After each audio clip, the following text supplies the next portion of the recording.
Textures, judged by Ann Bastion. 3 textures. Here we have not only textures but composition with textures. It has encapsulated lines, circles, triangles, bisections and curves. To top it all off, it has a square frame which perfectly suits the composition. Just be mindful of the whites which are nearly blown out. And this is scored 18, an honours.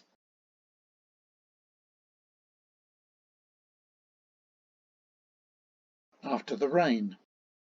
I like your capture of the raindrops and the different shades of blue that exist within them. It was an interesting idea to add the contrasting yellow flower. I feel, however, that the flower, being bright, has drawn my eye away from the water bubbles. If you are going to have a bold statement such as the flower in your image, it really needs to be sharp as the eye goes there instantly. And this is scored an 11.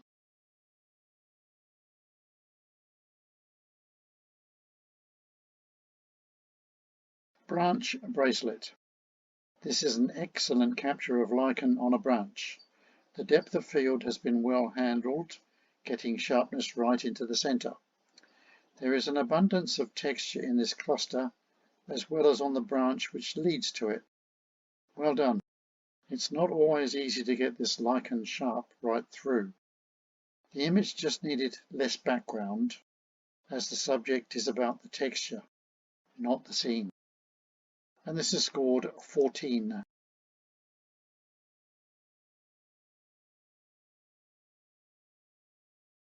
Bath bomb. Well captured, with nice colours. I've never seen a bubble exhibiting these colours before.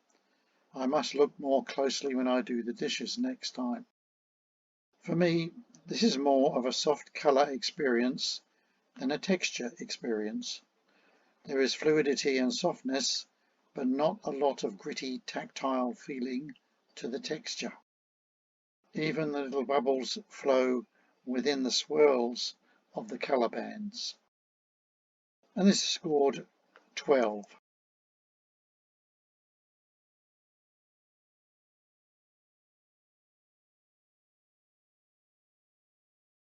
Bush art. This is a very dark image that has been underexposed. On account of this, it was hard to discern any texture. It's always a good idea to look at your histogram and adjust your exposure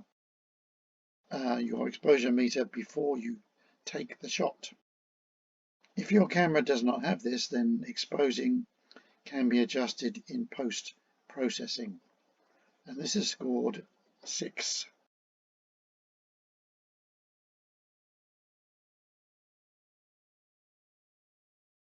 Chalk.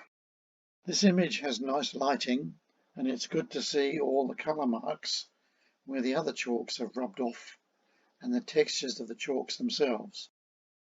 I would like to suggest that if you had moved the camera down a bit to get more of the chalks and less of the background, especially at the top left, your image would be stronger. And this is scored 13.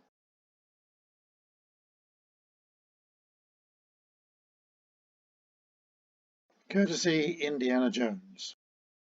This image has been well exposed, showing the texture of all the areas of the hat, right down to the stitching. Texture images are about filling the frame with texture that has good depth of field. This image is more of a composition of still life.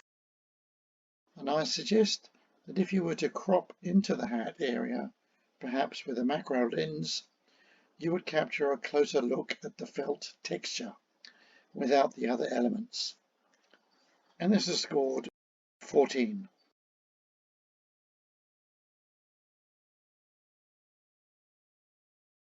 Escape the gridlock. A good geometric example of texture within an image. I like the angle you've chosen, which leads your eye right up to the top square of white. Black and white is an excellent choice for these geometric images. The only thing I would do is remove the white from the bottom, as it distracts the eye from moving up.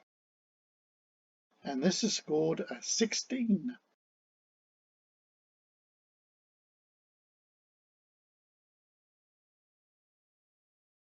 Grains. I love the subtle waves of muted colours, yet still retaining the texture. This would make an excellent texture layer for an image in Photoshop. This is a study of multiple colour shifts in the horizontal lines of a scene. Once again, the frame has been filled with this texture, and this is scored 17 and honours.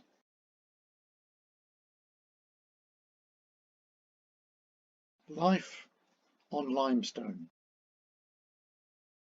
What a great cacophony of nature's colours adorning this stone.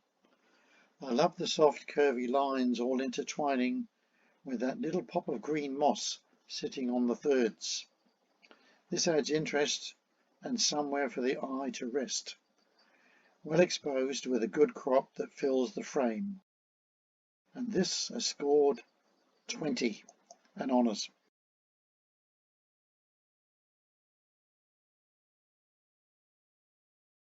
Ocean embellished. What a cool looking stone. I wish I'd found it.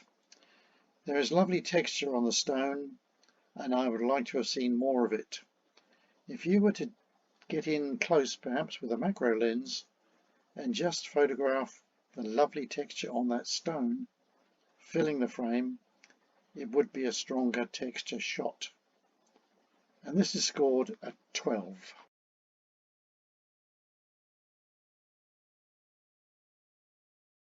Over and under.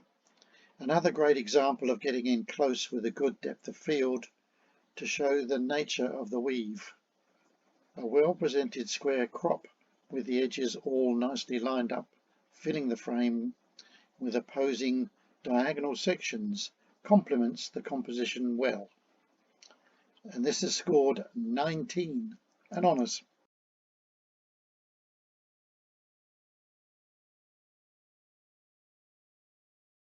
Radiata cone.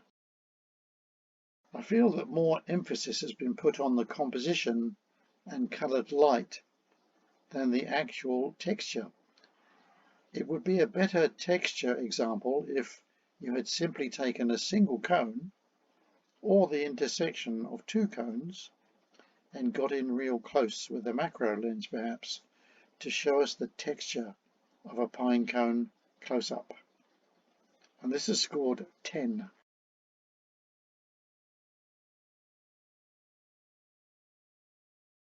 Rail on a post.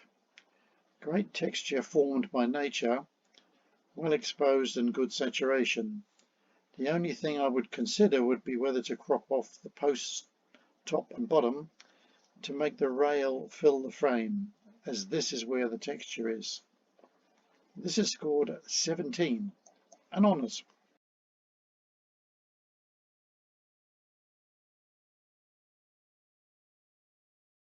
Redwood. These gnarly old trees present a good opportunity for a textured shot. I like the little bits of green moss along with the odd leaf here and there. The image is sharp and detailed, but you could show even more detail by opening out your shadows more. And this is scored 15.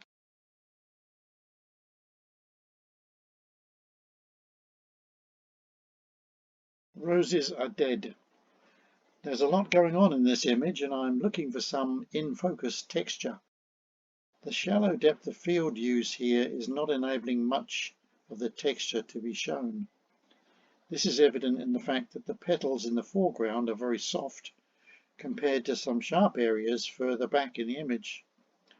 You would need to choose an F8 or higher to achieve definition from the front to the back.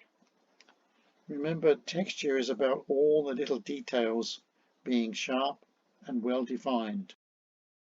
Next time, try again with a higher f-stop, which will produce a longer shutter time, enabling more detail to be captured. Depending on the light, you may need to use a tripod. And this is scored 6.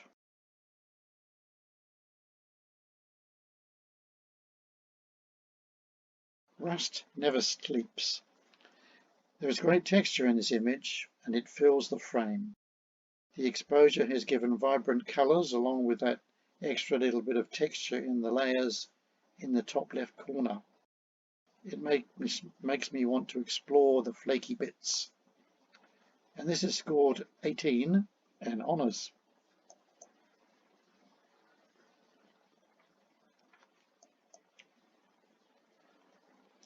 Stairs and leaves. Here we have autumn leaves resting on the steps. The subject is texture, and although there is the possibility of texture, there is also other elements that take your eye away. I'd like to suggest that if you were to frame up your image with only the steps and leaves in the frame, it would be more to the point. It would also be nice to have the leaves sharp and in focus, as they are the essence of the texture. And this is scored a 6.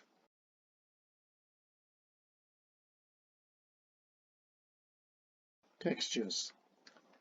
This image would benefit from being cropped into the area of texture interest. You can include the feather to illustrate the contrast between the feather and the stonework, but getting in closer and eliminating as much of the background as possible helps us to see an even bigger view of the texture. And this is scored 8. The cut. You've filled the frame nicely, leaving us no doubt that it is about the texture. The circular markings from the saw sit nicely into the centre, and the colours around them blend nicely. I'd like to suggest that you crop off some of the top to make the image square, which brings more attention to the centre saw marks. And this is scored 15. Tree roots. This is another example of good texture photography. You have got in close, filled the frame, and have sufficient depth of field to show the details and texture of these gnarly tree roots. Your choice of black and white suits the image and accentuates the texture. And this is scored 19 and honours.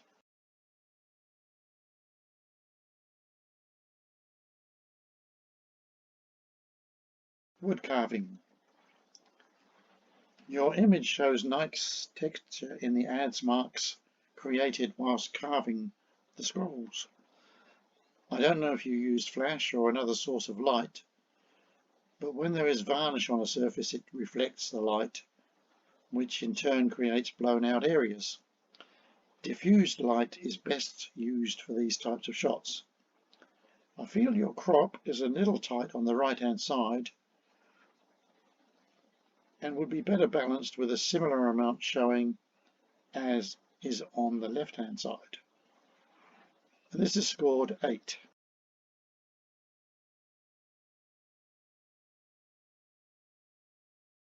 Woven kitty. When I first looked at this image I was puzzled as to where to look, right or left. I love the left hand side with its vibrant colours and even pattern, which on its own would be a perfect texture shot. I'm not sure if the right side was part of the same image or whether you have combined two images. For me, the right side is distracting, especially the centre section, which exhibits some highlighting on the raised areas. And this is scored 8.